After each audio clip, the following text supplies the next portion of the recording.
Verso a verso. La palabra de Dios, el único alimento verdadero para su vida espiritual.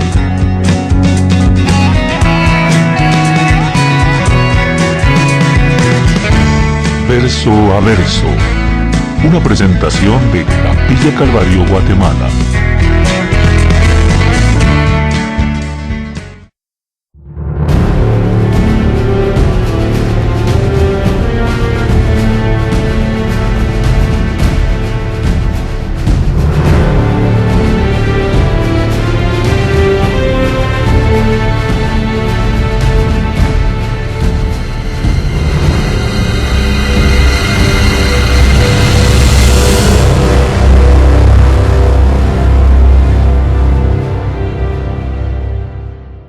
Respondió entonces Jesús y les dijo: de cierto os digo, no puede el Hijo hacer nada por sí mismo, sino lo que ve hacer al Padre, porque todo lo que el Padre hace, también lo hace el Hijo igualmente.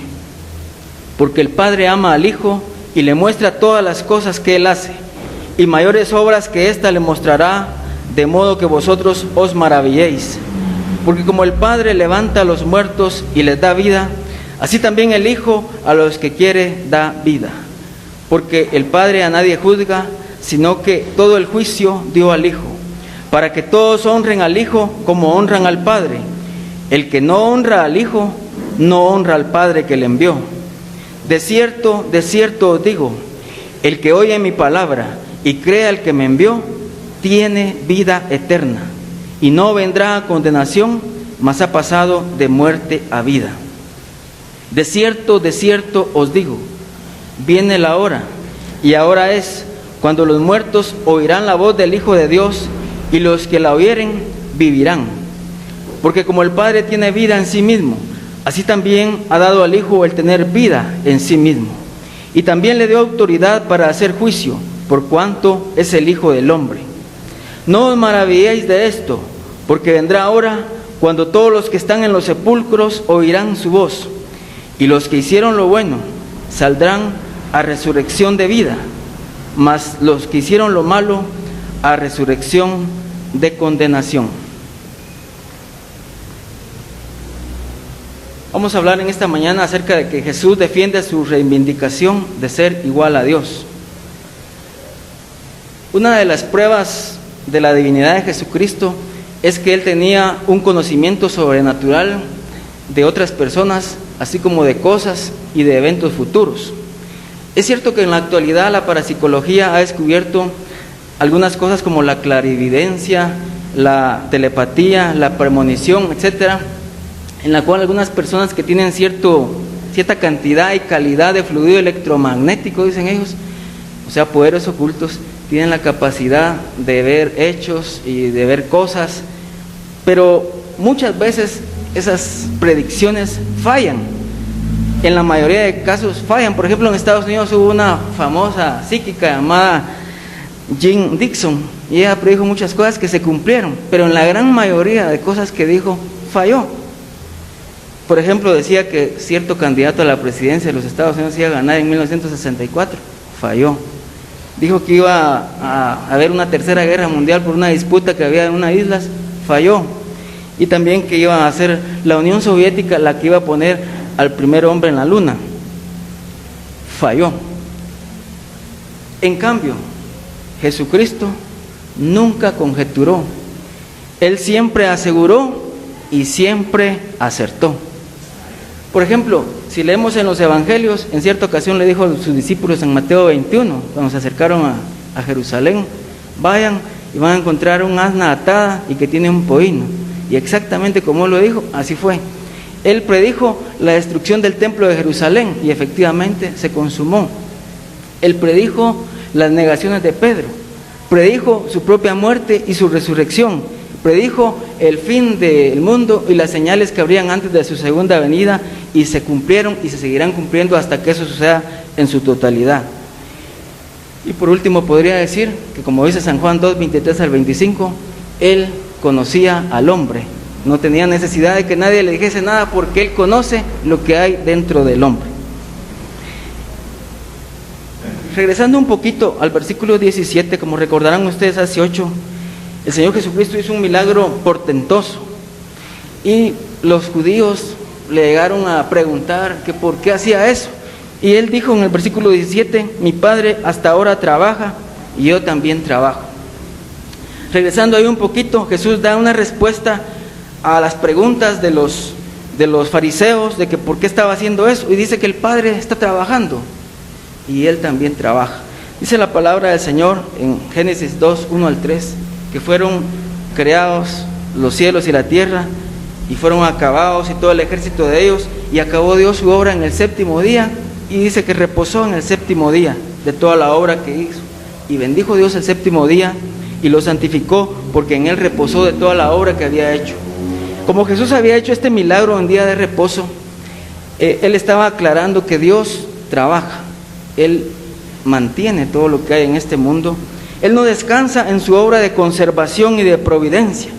Dice Hechos 14, 17, si bien no se dejó a sí mismo sin testimonio, haciendo todo esto, dice, dándonos muchas cosas, haciendo el bien, dándonos las lluvias del cielo y tiempos fructíferos, llenando de sustento y de alegría nuestros corazones. O sea que Dios no descansa en su obra de sustentación y en su obra de providencia, tampoco descansa en su obra de salvación. Filón, uno de los famosos filósofos judíos, dijo en cierta ocasión una frase que me gustó mucho, y dijo, Dios nunca cesa de trabajar. Así como es propiedad del fuego el quemar y de la nieve enfriar, así es propiedad de Dios el trabajar. Y como el Padre trabaja, el Hijo de Dios también trabaja. Y dice la palabra de Dios que mediante el Hijo fueron creadas todas las cosas. Así lo dice San Juan 1:3, ¿verdad?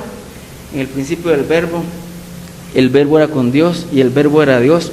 Todas las cosas por Él fueron hechas, y sin Él, dice, nada de lo que ha sido hecho fue hecho. Y también dice Colosenses 1:17 que mediante el Hijo de Dios se conserva todo lo que hay en el mundo. Dice, y Él es antes de todas las cosas, y todas las cosas en Él subsisten.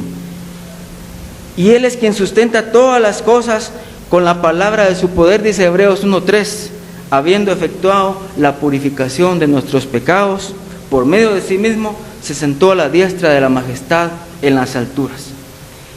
Mediante el Hijo de Dios también Dios nos salva. Dice Tito 2:11 al 14, porque la gracia de Dios se ha manifestado para con todos los hombres, enseñándonos que, renunciando a toda la impiedad y a los deseos mundanos, vivamos en este siglo sobria, justa y piadosamente, aguardando la esperanza bienaventurada y la manifestación gloriosa de nuestro Salvador Jesucristo, quien se dio, dice, a sí mismo por nosotros, para redimirnos de toda iniquidad y purificar para sí un pueblo celoso en buenas obras. O sea, el Padre Celestial trabaja. Ustedes saben que Dios es un Dios en tres personas, el Padre, el Hijo y el Espíritu Santo. Entonces el Padre trabaja, el Hijo trabaja y el Espíritu de Dios también trabaja. Y para que no quede ninguna duda, San Juan 10:30, Jesús afirmó una cosa contundente y dijo, yo y el Padre uno somos. Esa fue una bomba cuando se las tiró a los judíos. ¿Cómo era eso si en los 10 mandamientos decía que solo amarían a Jehová, al Padre Celestial? Y ahora viene alguien y dice, yo, incluso se antepone, ¿va? Porque uno siempre cuando habla dice, fulano y yo, ¿va? Y él dice, yo y el Padre uno somos, para remarcar el poder y la autoridad de quien está hablando en ese momento. Los judíos entendieron perfectamente lo que Jesús estaba diciendo y lo tomaron como una ofensa. ¿Cómo osa decir estas cosas? Y dice que procuraban no felicitarlo por la sanidad, procuraban matarlo. La justa defensa de Jesús para ellos fue una injusta ofensa. Él les estaba diciendo que Él era el Hijo de Dios y ellos lo tomaron como una blasfemia y era digno de muerte. Y habría sido una blasfemia si Jesucristo no fuera el que lo hubiera dicho, pero Jesucristo es el Hijo de Dios. ¿Cuántos lo creen? Jesucristo es Dios, es realmente Dios, por lo tanto es una gran verdad. Los teólogos liberales en el siglo XIX y XX dijeron que Jesús, fíjense que lo que dijeron, que Jesucristo es Salvador solamente en el sentido de que Él es nuestro gran Maestro y nuestro gran ejemplo perfecto. Pero Él no fue divino en ningún sentido. Él tampoco nació de una virgen, ni hizo milagros, ni tampoco levantó a los muertos. Craso error, porque la Biblia lo confirma y lo confirman fuentes externas también y muchos testigos. Y Jesucristo, según lo dice la palabra de Dios y lo creemos nosotros los cristianos, es el Hijo de Dios. A mí no me interesa lo que dijo Reimarus, lo que dijo Bullman y lo que dijo Schleiermacher. A mí me interesa lo que dice la palabra del Señor. Y si quieren una muestra, hay dos escritores del siglo I que hablaron acerca de Jesucristo y no eran cristianos. El primero es un romano llamado Plinio.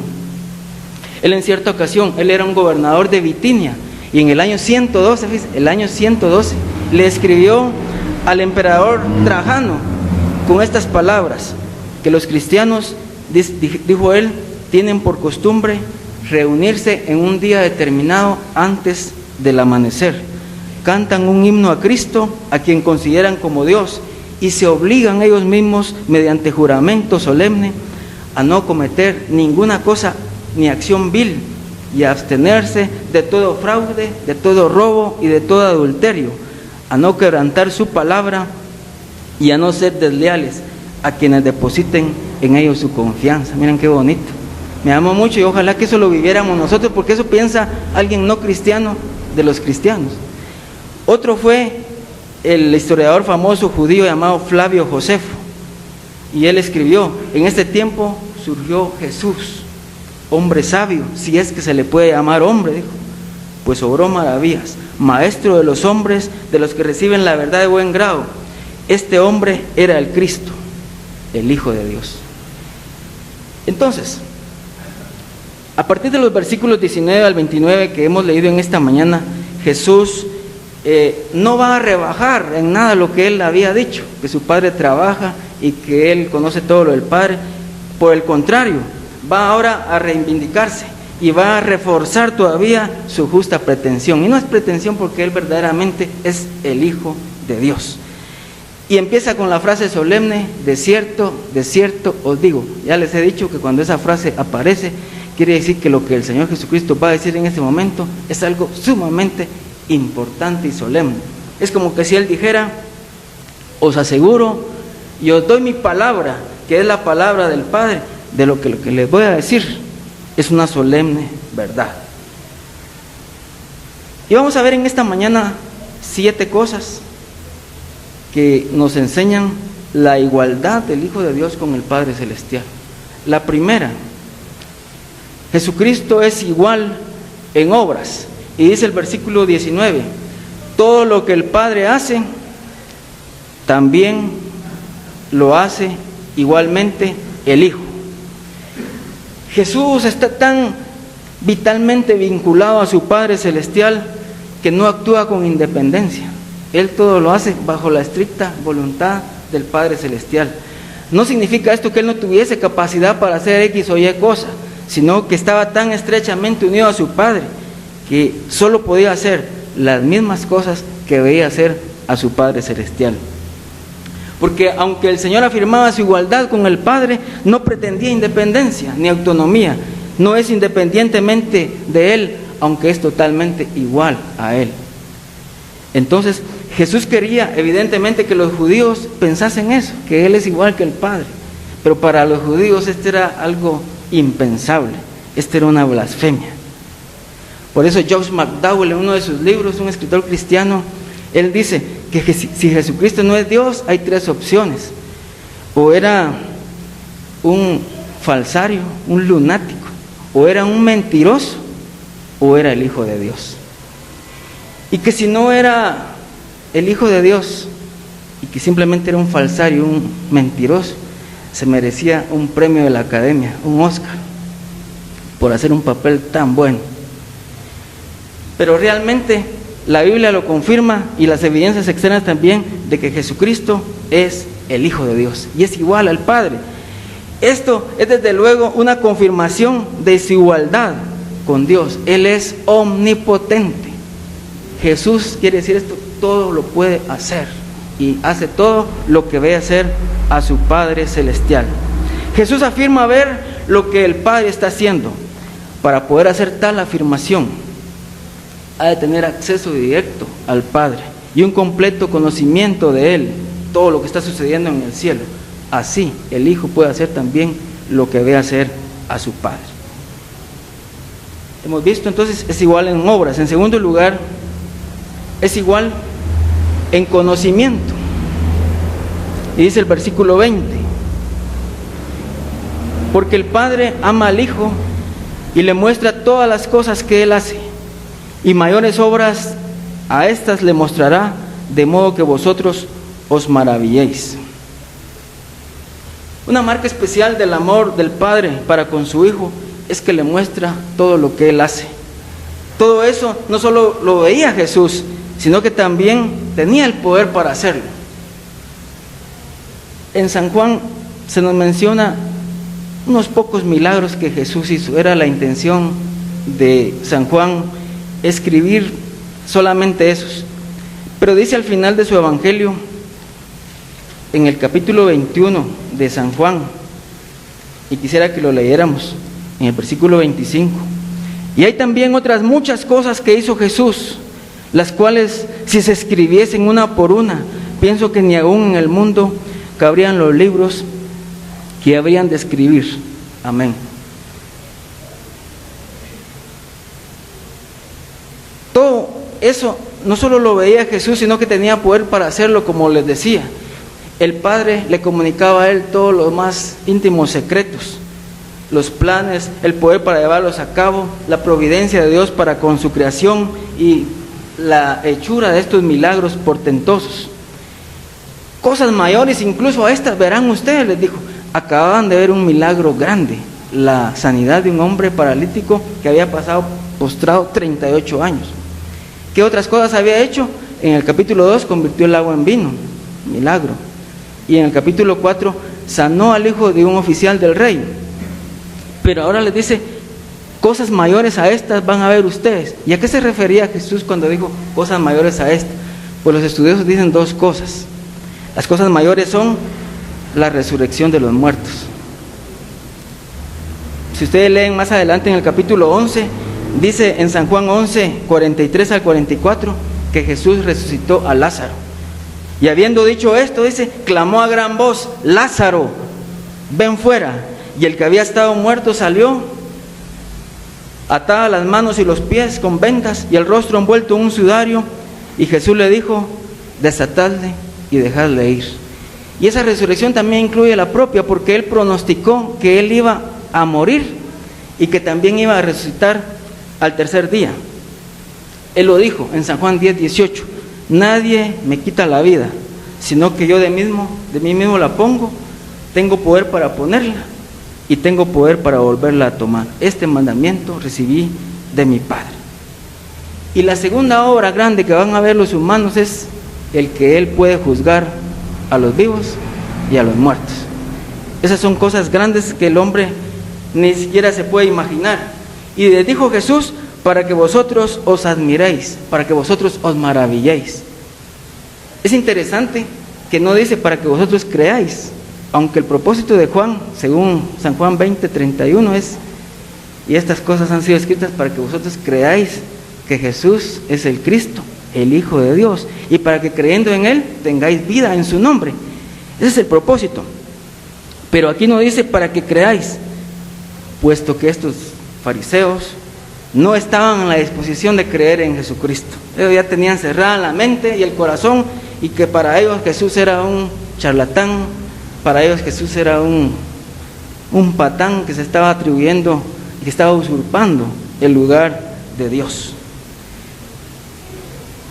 Hay muchos que llegan hasta la admiración de Jesús. Muchos dicen que es un gran maestro, que es un gran hombre, que nos vino a enseñar el bien, que nos vino a enseñar cómo vivir, nos vino a enseñar cómo morir, pero ahí nada más. Nunca llegan a creer de veras, con lo que se privan del gran privilegio de ser hechos hijos de Dios. Él es el Hijo de Dios de una manera especial y única y singular. Nosotros somos ahora hijos de Dios por adopción, ¿no? Amados, dice, ahora somos hijos de Dios. ¿Cuántos se gozan por eso? Hemos visto entonces que es igual en obras, igual en conocimiento, en tercer lugar, igual en otorgar vida a los muertos. Versículo 21, 28 y 29. Dice el 21, porque como el Padre levanta a los muertos y les da vida, asimismo el Hijo a los que quiere da vida. Aquí tenemos una clara declaración respecto a la igualdad del Hijo de Dios con el Padre Celestial. Los judíos acusaron a Jesús de hacerse igual a Dios, de pretender ser de veras el Hijo de Dios, aunque no lo era según ellos. Él no negó la acusación, sino que expuso las inmensas pruebas del hecho de que Él y el Padre son uno solo. Así como el Padre levanta a los muertos, les dijo, y les da vida, así también el Hijo da vida a los que Él quiere. ¿Podría decir esto un hombre común y corriente? Si las palabras que Él dijo y las cosas que Él hizo no son de Dios, pues entonces, saber entonces cómo es Dios. Pero por lo que podemos ver, y Él lo demostró con pruebas indubitables, Él es el Señor, y por lo tanto hay que postrarse ante Él y rendirle toda la adoración. En esto observemos lo que se dice aquí sobre el poder del Señor Jesús para resucitar a los muertos y dar vida. La autoridad para hacerlo. Es una prerrogativa divina, hermanos, levantar a los muertos y darles vida, tanto en el orden natural como en el orden espiritual. Una resurrección de los muertos nunca es una iniciativa del hombre, porque el hombre no puede levantar a nadie. Cuando un hombre o una mujer está muriendo, aún los médicos, cuando le ponen aquella cosa y tratan de resucitarlo, a veces se logra, a veces ya no, pero es por asuntos médicos. Pero el hombre no puede hacer nada para resucitar a un muerto. Eso es solo Dios, solo el Señor lo puede hacer, y lo hace a quien Él quiere. Él tiene libre elección. Él es un agente libre. El Hijo da vida, dice, a los que Él quiere. Esto no significa arbitrariedad. Jesús hubiera podido levantar a cualquier muerto por ahí, pero lo hizo con Lázaro porque Él tenía un propósito. Lo hizo con el hijo de la viuda de Naín porque tenía también un propósito. No es arbitrariedad utilizar su poder como Él lo hace, porque Él no es como el sol que simplemente emana sus rayos y calienta la tierra. Él es un agente libre, y así como posee el poder divino, también posee sabiduría y la soberanía de Dios para hacer lo que Él quiere, y nadie le puede decir qué estás haciendo, porque Él es Dios. También su capacidad para hacerlo. Versículo 26, leamos el 26.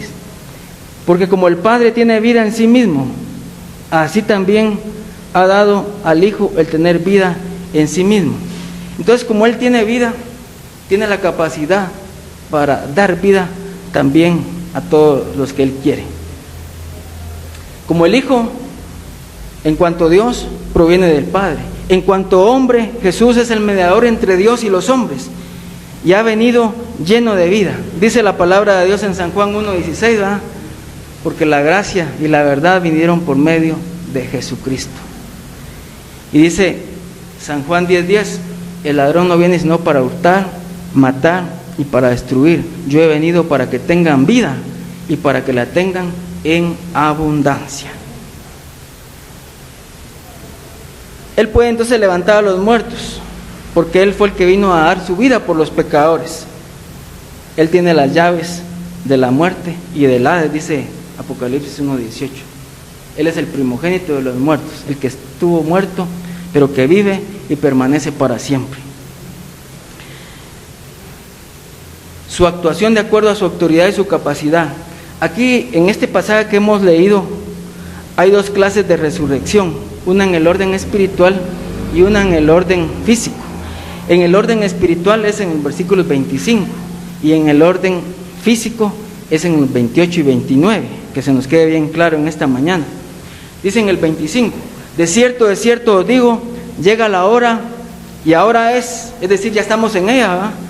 Cuando los muertos oirán la voz del Hijo de Dios, y los que la oigan vivirán. Aquí se trata de vida espiritual. Se trata de cuando Dios resucita a alguien que está de veras muerto en sus delitos y pecados y sale de la tumba del pecado a la justificación por la gracia de Dios. Dice Efesios 2:1, y Él os dio vida a vosotros cuando estabais muertos en vuestros delitos y pecados. Aquí hay una selección, Dios nos escogió. Y los que oyen, es decir, los que creen en Él, tienen vida eterna. Y el versículo 24 es bien enfático. De cierto os digo, el que oye mi palabra y crea al que me envió, tiene vida eterna y no vendrá a condenación, mas ha pasado de muerte a vida. Este es un versículo de mis favoritos, porque a través de ese versículo muchas personas han encontrado a Jesucristo en el perdón de sus pecados. Y es bien claro, y es bien enfático, y es bien sencillo. El que oye mi palabra y crea al que me envió, tiene vida eterna. No dice tendrá, ya. La vida eterna ya comenzó desde el día que recibimos al Señor. Tiene vida eterna y no vendrá condenación, mas ha pasado de muerte a vida. ¿Qué significa eso? Que no vamos a ser juzgados ni ahora, ni después, ni nunca, porque todos nuestros pecados han sido perdonados. ¿Cuántos alaban a Dios por eso? Es cristiano el que ha oído la voz del Salvador y ha creído en Él. Creer en Él es también creer al que le envió, dice el versículo 24. Pues el objetivo es llevarnos a Cristo. No vendremos a condenación jamás, dice Romanos 8:1. Ahora pues, ninguna condenación hay para los que están en Cristo Jesús. Los que no andan conforme a la carne, sino conforme al Espíritu de Dios. Qué maravilloso es esto. Y no vendrá a juicio, dice otra versión, y no vendrá a condenación, porque ya todos nuestros pecados han sido perdonados. Es cierto que los cristianos van a comparecer en el tribunal de Cristo, según 2 Corintios 5:10, pero el tribunal de Cristo no es para condenación, eso es para recompensar a los cristianos por sus trabajos. Ahí es donde les van a dar sus premios, sus galardones, sus coronas y todos sus regalos por haber trabajado por el Señor, pero en ningún momento será para condenación. Dice la palabra del Señor, 2 Corintios 5:10, porque es necesario que todos nosotros, los cristianos, ¿verdad?, comparezcamos ante el tribunal de Cristo, para que cada uno reciba según lo que ha hecho mientras estaba en el cuerpo, sea bueno o sea malo. Muy bien. La otra resurrección, estamos hablando de una resurrección espiritual en este caso, porque estábamos muertos, andábamos ahí vivos, pero andábamos haciendo cosas malas, no andábamos haciendo la voluntad de Dios, pero un día venimos a Él y Él nos resucitó de nuestra vana manera de vivir, nos dio una nueva vida. De modo que si alguno está en Cristo, dice 2 Corintios 5:17, nueva criatura es, las cosas viejas pasaron y aquí todas son hechas nuevas, es una nueva creación. Ahora, la segunda resurrección que está por llegar, según el versículo 28, dice el versículo 28, lo vamos a leer. No os maravilléis de esto, porque vendrá hora cuando todos los que están en los sepulcros oirán su voz, y los que hicieron lo bueno saldrán a resurrección de vida, mas los que hicieron lo malo a resurrección de condenación. En ella, no algunos, como algunos, cuando uno predica el Evangelio, algunos se salvan, ¿verdad? Algunos reciben al Señor, algunos creen, algunos oyen la voz del Señor. En esta otra resurrección, no algunos, sino todos los que están en los sepulcros oirán la voz del Hijo de Dios. Los que hicieron lo bueno, es decir, los que creyeron en Jesucristo como su único y suficiente Salvador, saldrán a resurrección de vida, es decir, saldrán del sepulcro para vivir eternamente con el Señor.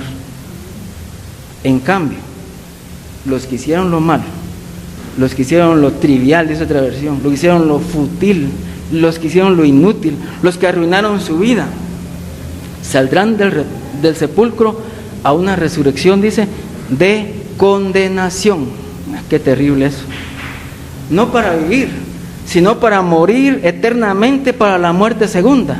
Es decir, estarán siempre muriendo sin acabar de morir. Qué horrible, una terrible tortura por los siglos de los siglos. ante esta terrible alternativa que tenemos en esta mañana, lo mejor es escoger a Cristo. Lo mejor es venir al Señor, para que sea que muramos, vamos a resucitar en la primera resurrección, porque habrán 2 resurrecciones, una de vida y una para muerte. Y habrá un intervalo de 1000 años. La primera resurrección es para los hijos de Dios y la segunda para los que hicieron lo malo, 1000 años después. La segunda resurrección es así, terrible. Eso está ahí en Apocalipsis capítulo 20. Es indudable que al hacer Cristo estas intensas declaraciones tocantes a su igualdad con el Padre, los judíos que lo escuchaban debían asombrarse. Y Él les dice, no se maravillen de esto, no se asombren, porque lo que les estoy diciendo es cierto y va a suceder. Él sabía naturalmente los pensamientos que ocurrían en la mente de ellos, porque Él conoce todos los corazones, a Él nadie se le escapa. Y les dijo que no debían asombrarse por eso. Y les reveló esta verdad maravillosa de la resurrección. O sea, cada persona, hermanos, que jamás ha vivido, se encuentra en una de estas 2 clases. O va a resucitar para vida, o va a resucitar para condenación. Quiero hacer una aclaración. Los que hicieron lo bueno, no es que van a resucitar porque hicieron buenas obras, que quede bien claro. Resucitarán para vida eterna porque creyeron en Jesucristo. Y las buenas obras que hacen son fruto de la salvación. O sea, no es la causa, sino el efecto de una vida transformada por el poder de Dios.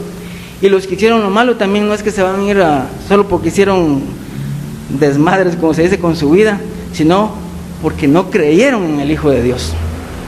Dice la Biblia aquí en San Juan 3:18, y esta es la condenación, que la luz vino al mundo, pero los hombres amaron más las tinieblas que la luz, porque sus obras eran malas. Y dice San Juan 3:36, el que cree en el Hijo tiene la vida, pero el que rehúsa creer en el Hijo no verá la vida, sino que la ira de Dios ya está sobre él. Así que en esta mañana tenemos que definirnos: o somos de Cristo o nos atenemos a las consecuencias que nuestras malas decisiones puedan tener. Muy bien, hemos visto que el Señor es igual al Padre en obras, en conocimiento, en otorgar vida a los muertos. En cuarto lugar, en juicio. Es igual en juicio. Dice el versículo 22, porque el Padre a nadie juzga, sino que todo el juicio dio al Hijo. En el Nuevo Testamento se enseña que Dios ha otorgado al Hijo el juicio. Naturalmente, para que el Señor Jesús haga esta obra, ha de tener un conocimiento absoluto y una justicia perfecta. Ha de poder discernir los pensamientos de los hombres, sean buenos o sean malos. Debe conocer el corazón del hombre hasta la profundidad. Qué extraño es esto, que Jesús, siendo el juez de toda la tierra, está delante de unos fariseos que lo están juzgando, así de una manera humana. Pero un día tendrá que comparecer ante el juez de toda la tierra. Hay una anécdota que nos habla de una persona que tenía un su cuate que era abogado, y en cierta ocasión esta persona cometió una fechoría y fue a parar a la cárcel. Y entonces se comunicó con su amigo el abogado, que era el mejor, y logró absolverlo, quedó libre. Tiempo después volvió a las andadas, porque la gente generalmente cuando es mala sigue haciendo lo malo. Volvió a cometer otra fechoría y dijo: mi cuate me va a ayudar otra vez. Y parece que era un día, y todavía la esposa le dijo: llama a tu amigo, mañana lo voy a llamar, mañana. Y esperó al día de mañana, y al otro día, cuando se presentó con su amigo, le dijo: ya no lo puedo ayudar, porque ahora yo soy el juez. Entonces Jesucristo ahora es nuestro amigo, Él es nuestro abogado para con el Padre, dice 1 Juan 2. Pero un día, el mismo Señor Jesucristo ya no va a ser el amigo, Él va a ser el juez justo, ecuánime y cabal, que va a juzgar a los vivos y a los muertos de acuerdo a las obras que han hecho, y va a abrir los libros, el libro de la vida, el libro de las obras, y el que no se haya inscrito en el libro de la vida va a ser desechado para siempre a la eterna condenación. Muy bien, entonces Jesús tiene poder omnímodo para dar vida, y también tiene jurisdicción soberana para ejecutar el juicio. Él es el juez justo. En su calidad de Hijo de Dios, Dice aquí la Biblia que ni el Padre juzga a nadie, sino que le ha dado toda potestad al Hijo para que lo haga. Aun cuando la ejecución del juicio divino es de suyo prerrogativa de las tres personas de la Trinidad, a Jesucristo se le ha dado toda la autoridad para juzgar. Por eso en Apocalipsis 19:13 dice, y estaba vestido de una ropa teñida en sangre, y su nombre es el Verbo de Dios. Ese Verbo conoce y va a juzgar también a todas las personas. Ahora Jesús es el amigo y Él está reconciliando al mundo para con Dios, y nos ha dado a nosotros, la iglesia, el privilegio de reconciliar también al mundo con Dios, y nos ha dado la palabra de la reconciliación. Pero ¿qué ha hecho el mundo? Ha desechado a Dios, no lo quiere tener en su noticia. Por eso dice Jesús en Juan 8:24, por esto os digo que moriréis en vuestros pecados, porque si no creéis que yo soy, en vuestros pecados moriréis. La voluntad de Dios, dice San Juan 3:16, es que todos se salven. Para eso envió Dios a su Hijo al mundo. Y lo confirma San Pablo en 1 Timoteo 2:4, el cual quiere, dice, que todos los hombres sean salvos y vengan al conocimiento de la verdad. Mientras que el que se condena es porque no ha creído en el nombre del unigénito Hijo de Dios. Justo es pues que se vea expuesto en el último día a la ira del Cordero. Para salvarse entonces es necesario estar inscrito en el libro de la vida del Cordero, porque el que no se haya inscrito ahí, aunque diga que ha hecho buenas obras, aunque diga que se haya tratado de portar bien, todas nuestras justificaciones son como trapo de inmundicia delante de Dios. Solo el que cree en Jesucristo se salva, y el que no, se pierde. En su calidad de Hijo del Hombre, Jesús es el mediador entre Dios y los hombres. Porque hay un solo Dios, dice 1 Timoteo 2:5, hay un solo Dios y un solo mediador entre Dios y los hombres, Jesucristo hombre. No que a Jesús por María, no. Hay un solo Dios y un solo mediador entre Dios y los hombres, Jesucristo hombre. Él tiene autoridad, Él tiene el poder, y esa autoridad le ha sido concedida a Cristo como el Hijo de Dios por dos razones. Número uno, porque al ser en la forma de Dios e igual a Dios, condescendió hasta hacerse uno de tantos como nosotros, excepto en la cuestión del pecado. Filipenses 2:6-8 dice, haya pues en vosotros este sentir que hubo también en Cristo Jesús, el cual siendo en forma de Dios, no estimó el ser igual a Dios como cosa que aferrarse, sino que se despojó a sí mismo, haciéndose obediente hasta la muerte, y muerte de cruz. O sea que Él se humilló, aunque nunca cometió pecado, ni hubo engaño en su boca. Por eso Dios también lo exaltó hasta lo sumo, dice el versículo 9-11, ¿va? Y le dio un nombre que es sobre todo nombre, para que en el nombre de Jesucristo se doble toda rodilla de los que están en el cielo, en la tierra y debajo de la tierra, y toda lengua confiese que Jesucristo es el Señor, para gloria de Dios Padre. Y la segunda razón, porque al ser el Mesías prometido que había de venir, había sido investido de todo el poder. Dice Mateo 28:18, toda potestad me es dada en el cielo y en la tierra. Por tanto, y envía a su iglesia para que predique el Evangelio. En quinto lugar, el Hijo de Dios es igual al Padre en honra. Versículo 23.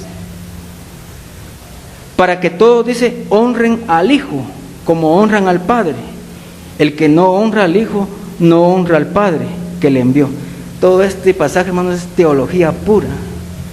Todo este pasaje es una cristología acerca de la deidad de nuestro Señor Jesucristo, de su preexistencia, que es todopoderoso, de que es omnisciente, que es omnipresente. Y en este caso dice que todos deben honrar al Hijo de Dios. Muchos dicen que creen en Dios, pero no creen en el Hijo.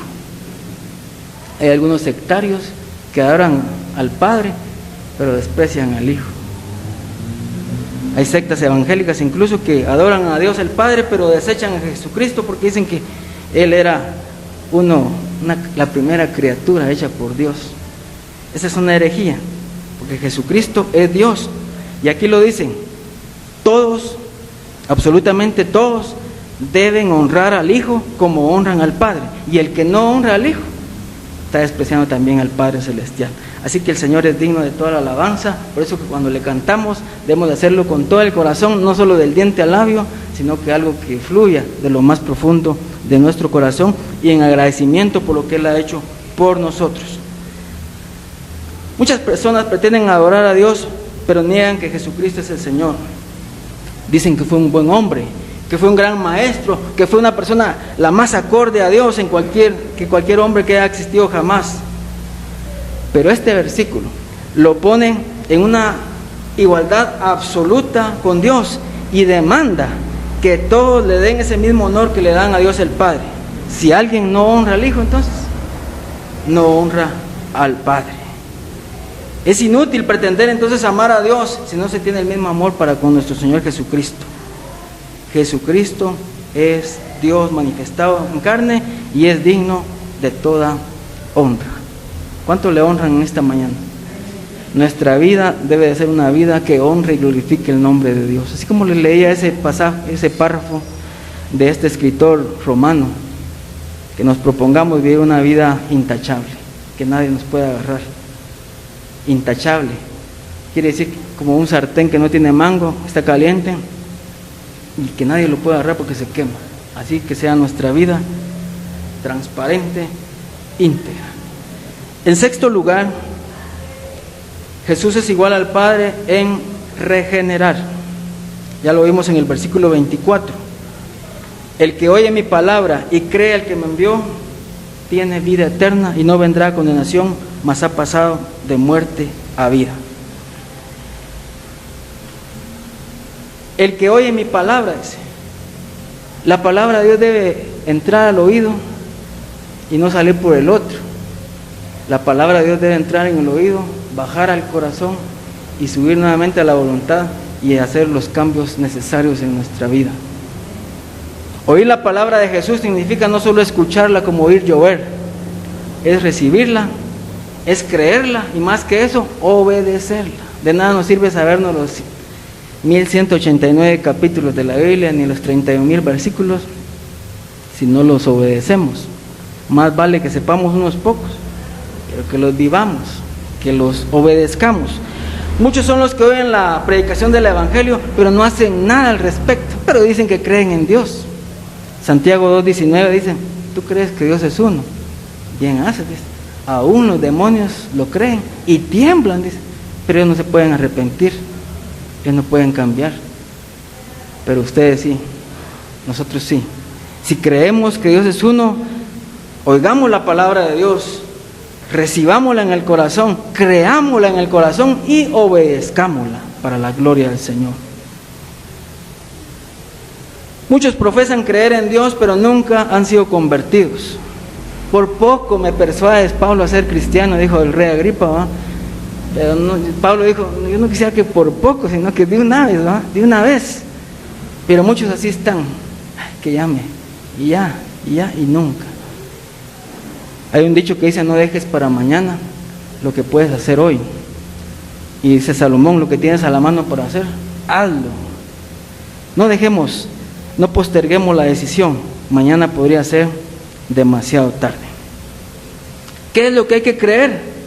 Que Dios envió al Señor Jesucristo para que fuese nuestro Salvador. Hay que creer lo que Dios dice acerca del Señor Jesucristo. ¿Y qué dice Dios? Que Jesucristo es el único Salvador y que los pecados solo pueden ser quitados mediante la obra de Cristo en la cruz del Calvario. No hay otro Salvador, no hay otra forma. Y dice, tiene vida eterna, ya la tiene ahora, una nueva calidad de vida, una vida superior, otro nivel, como se dice. Ya solo esperando cuando el Señor nos llame a su presencia y estemos con Él por los siglos de los siglos, allá en su presencia. Y no vendrá a juicio. Ya estamos libres, estamos absueltos. ¿Cuántos alaban a Dios? Todos los pecados fueron tirados, arrojados a lo profundo del mar. Y como se dice en derecho, no se puede juzgar dos veces la misma cosa. Caso cerrado. Y no es la doctora Polo, sino que es, como dice en derecho, caso cerrado. Ya nadie puede estar, es que tú hiciste tal cosa. El Señor reprenda al enemigo, que es el que trae a veces esos pensamientos. Ha pasado de muerte a vida, dice. El que ha confiado en Cristo ha pasado de un estado de muerte espiritual a otro de vida. vida eterna. Antes de su conversión estaba muerto en delitos y pecados, estaba muerto a todo lo que fuese al amor de Dios y a la comunión con el Señor. Pero cuando pusimos nuestra fe en Jesucristo, Él vino a morar y ahora tenemos el Espíritu de Dios y poseemos la vida eterna. Y esta es la vida eterna, dijo Jesús, que te conozcan a ti y a Jesucristo, a quien has enviado.